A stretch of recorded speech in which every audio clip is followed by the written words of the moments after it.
Hello, everyone, and welcome to another episode of Tell a Tale with me, Ayesha Rabadi-Raol from Teachers College, Columbia University.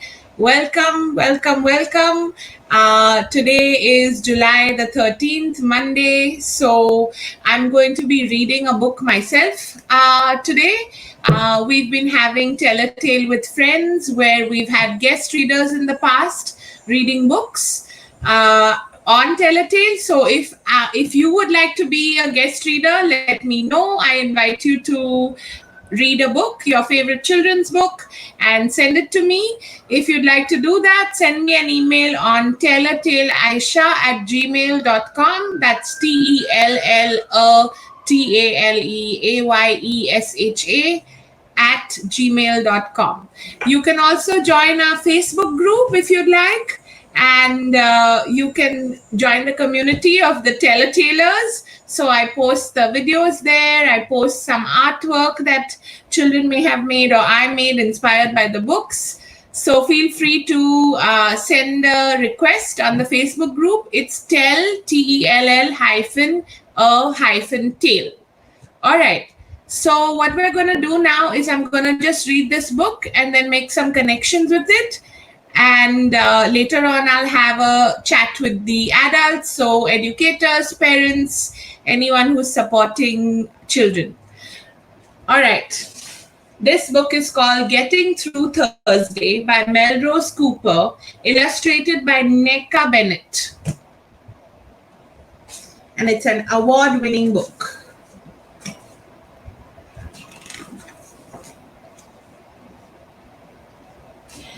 Saturdays, we're off to the library, and at night time, Mama is yelling, "Shut those books now and shut those eyes." That's because Sunday is early morning church, and then Mama wants our eyes and ears wide open. Mondays and Tuesdays amble by just fine. Wednesdays, we feel it coming like an earthquake rumbling underground, making folks edgy before they even know why. And the next day, my family and I grit all we got toward getting through Thursday. That's because payday at Mama's school, where she's a lunch lady, doesn't come till Friday. So here they are describing their week. "Mama, there's nothing to drink in here." That's my older sister Shauna calling from behind the refrigerator. "Faucet ain't broken," Mama calls back. Shauna frowns and mumbles, but I see her put her face to the faucet and slurp in a huge cool sip. "Ain't no more toothpaste." "Now what?" That's my big brother Davis on the way to his girlfriend Tracy's house. Mama swipes the baking soda off the shelf and hands it to him. "Told you 100 times, you don't need sweet tasting mint to make your smile sparkle." Davis grumbles through his teeth, but when he comes out of the bathroom, he's sparkling. So here they have featured a family and the things that they're doing. Now it's my turn. "Chatter's hungry, Mama. Chatter's my pint-sized parakeet. Throw in an old size fit." Mama opens her handbag and takes out a little plastic packet. "Here you go, Andre. Lucky someone left them on a tray, so I've been saving them, half for today, half for tomorrow." "Thanks, Mama." I pour some sunflower seeds into Chatter's dish, and for the rest of the day, I hear him chirping like a robin after the rain. So that's Chatter, his little parakeet. And he just fed the little parakeet sunflower seeds. Every week's the same. The only thing different is the things we run out of. Every week except one. This particular week seemed like I had no problems. That's because of what my teacher, Mr. Mitchell, said the day before. Told us there were 2 third graders, made the honor roll, and looked right at me and Trisha Thomas with a big wide smile when he said it. I couldn't wait. Report cards come out tomorrow's mail. Beginning of the school year, Mama had said, any of you gets on the honor roll, we'll drop everything and throw a royal party. Wow, that looks like fun. So looks like he got on the honor roll. That means he did very well in school. At night, I glanced at the calendar, then I blinked, thinking maybe I'd read it wrong.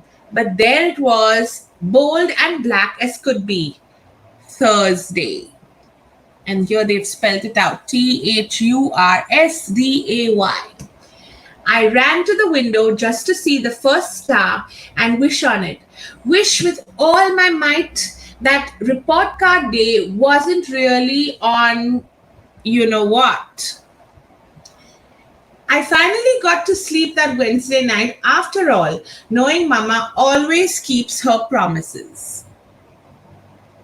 So he's wishing that his report card is not released on a Thursday because Thursday is a tough day for their family. All next day, I was jumping out of my skin, wondering about when Mama would open her mail. I raced home from school and there they all were, our report cards. But I put mine at the bottom of the mail stack. Every minute crept by, slow as a wounded snake.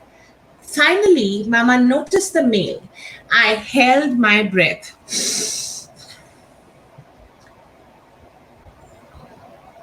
She sighed at the gas bill, made a tsk with her tongue about the junk mail. Then she said, report cards.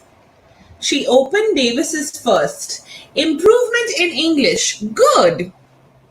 She muttered, but what's this? 2 science papers not handed in? Mama doesn't seem very happy.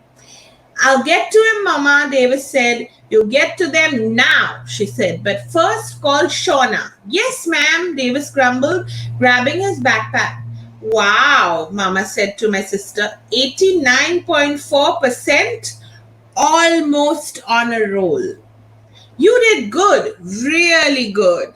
So looks like it's going to be this guy who's going to be on the honor roll. Whew! For a second, I thought Shauna had beat me. Oh, so he thought his sister got on the honor roll too, but nope. Suddenly, Mama was saying, Andre. She scooped me into a hug dance and whirled me around the living room singing, you did it, a whopping 90.3%. Shauna hugged me right along with Mama. Me and Davis, we did our 5-part handshake. After a while, everybody calmed down and Mama continued making spaghetti supper.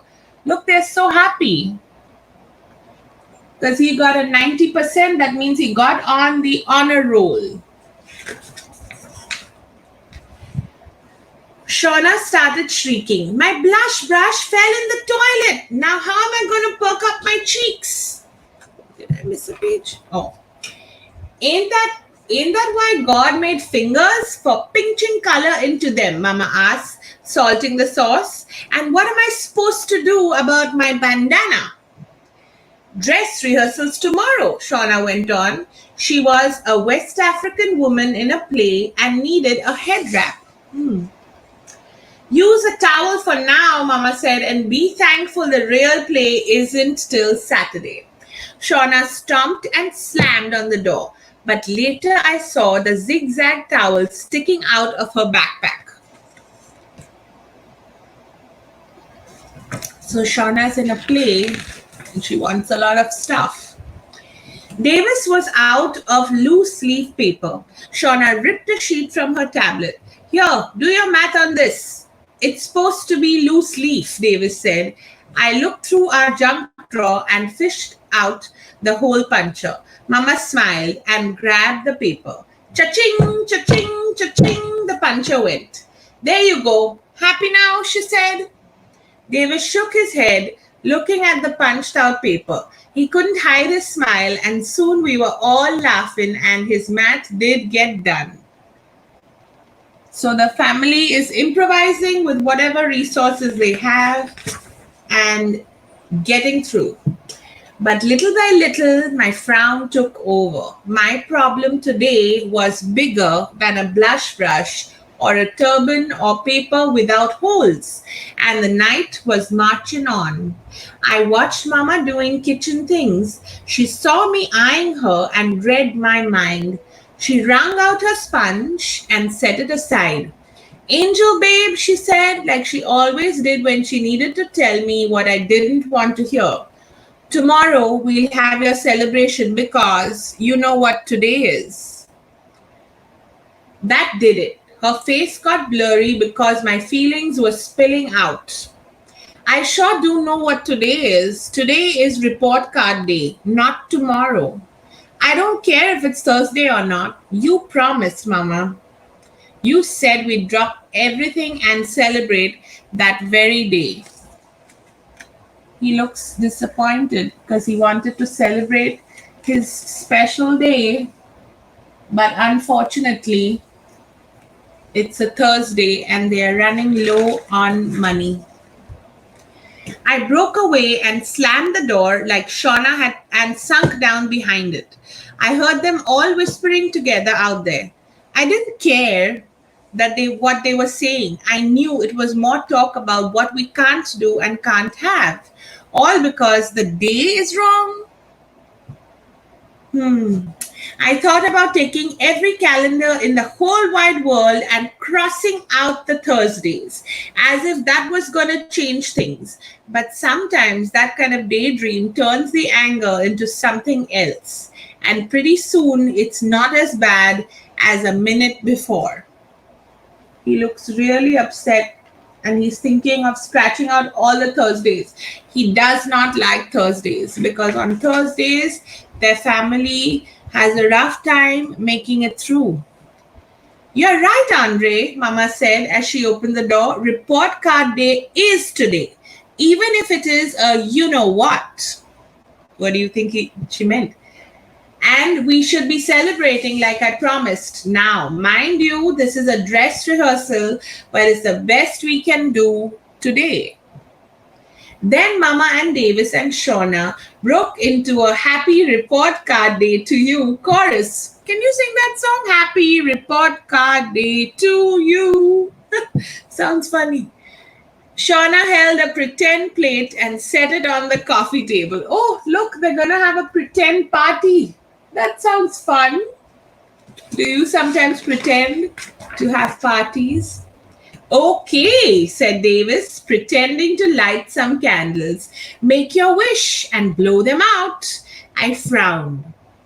Come on, Shauna yelled. What's a report card day cake without some candles? I blew out the imaginary candles and Mama dished up the imaginary cake. What about ice cream? Shauna said.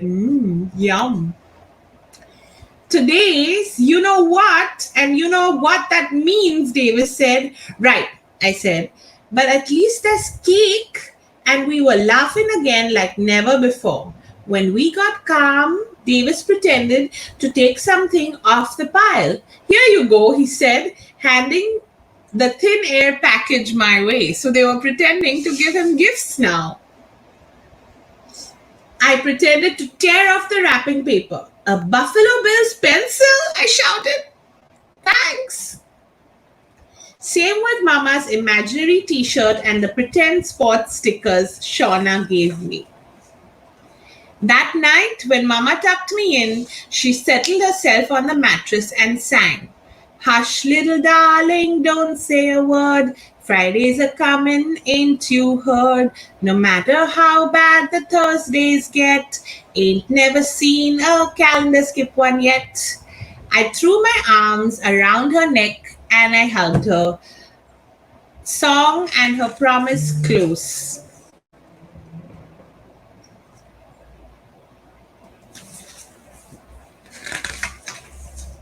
The next night, I got a real Buffalo Bills pencil in real wrapping from Davis. Same with Mama's real t-shirt and the real sports stickers from Shauna. I blew out real candles on a real cake after making a real wish. And of course, there was ice cream. And 6 days after, things were back to normal, but something about me was different. Our weeks are still the same. The only thing different is the things we run out of. We still feel the rumbling on Wednesday and we still grit all we've got. But getting through Thursday isn't so hard ever since I got my gifts that report card day, especially the one that didn't cost a dime.